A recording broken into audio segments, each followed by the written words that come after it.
Kau akan dipenjara dengan pernyataanmu. Bukan. Enggak, kau nggak baik. Aku Kau menjelaskan nyari dulu. empati nggak pantas di tempat ini. Aku Di forum ini menjelaskan tidak dulu. butuh empati kau. Dengar. Mana? Gini, Anda mengatakan kau topik gini, malam ini apa, gini tapi Pigai, Anda tarik sekali kemana? lagi. Pernyataanmu itu pernyataan ofensif. Jadi dengar Kau dulu. menuduh orang merampok, Bergantian membunuh. bapak-bapak bicaranya Apakah itu- bergantian. Kami ingatkan apakah dialognya itu hal menggunakan yang baik? etika. Kita akan segera kembali Menurut sesaat Anda? lagi hanya di Kita catatan jeda terlebih demokrasi. dahulu. Iya, tapi kemudian dari cuitan tersebut, kan tadi kalau Andro bilang jempolmu harimaumu, kan? Kemudian betul juga ada yang melaporkan Bung Natalius Pigai atas sejumlah dugaan. Kemudian laporan ini pun diajukan ke Bareskrim Mabes Polri oleh Barisan Relawan Nusantara atau Baranusa. Kalau kita sebutkan, ada paling tidak ada 5 tuntutan yang kemudian dilaporkan oleh Baranusa. Itu diantaranya adalah laporan mengenai UU ITE, ujaran kebencian, pasal perbuatan tidak menyenangkan, penghinaan kepada kepala negara, dan juga unsur provokasi.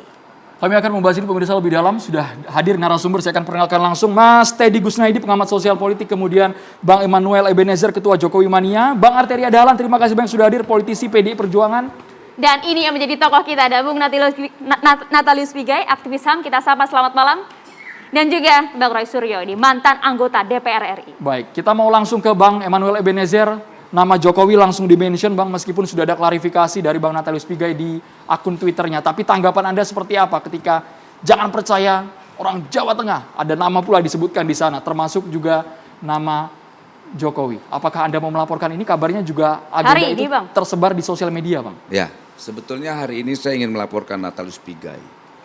Tapi saya coba berusaha untuk lebih bersabar lah ya. Karena menurut saya apa yang disampaikan Natalius Pigai itu pandangan yang sangat menurut saya menjijikkan. Sangat menjijikkan dan sangat tidak terhormat.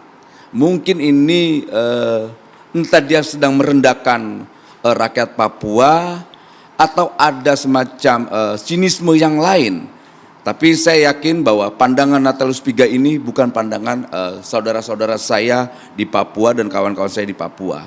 Karena saya cross check ke kawan-kawan Papua yang ada di Pulau Jawa, ternyata mereka juga tidak nyaman dan marah.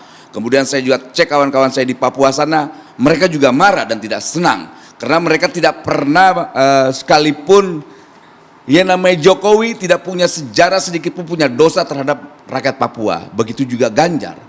Kenapa Bung Natalius Pigai ini tidak marah-marah ke Soeharto dan rezim cendananya? Dan itu juga membuat kita miris. Apalagi beliau ini aktivis HAM. Yang seharusnya paham tentang deklarasi umum, deklarasi universal hak asasi manusia. Salah satu poinnya adalah persoalan martabat. Ketika orang dituduh membunuh, merampas, itu menurut saya sudah bentuk kekejian yang disampaikan Bung Natalius Pigai. Dan Bung Natalius Pigai harus bisa mampu menjawab itu di forum ini, karena ini bahaya. Kalau Bung Natalius Pigai mau menjadi orang yang tidak suka dengan pandangan Jokowi, kritik pandangan Jokowinya, sikap Jokowinya. Kemudian tidak suka dengan Mas Ganjar, ya sikap Mas Ganjar yang diganggu dong, bukan rasnya.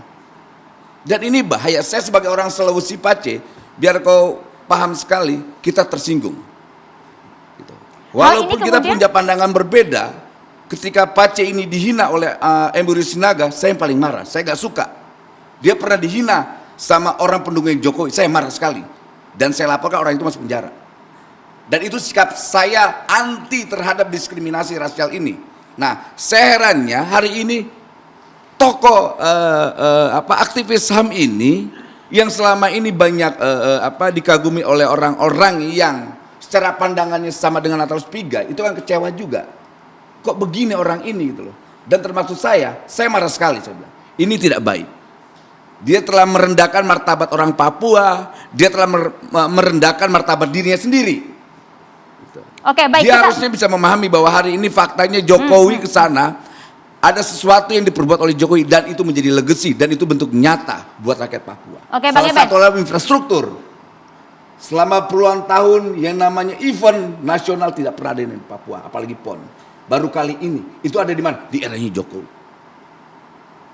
Kita perlu dengarkan juga bagaimana pendapat dari Bung Natalius Pigai. Silakan Bung. Dijawab beberapa statementnya tadi cukup mengerikan juga narasi-narasi dari Bang Eben.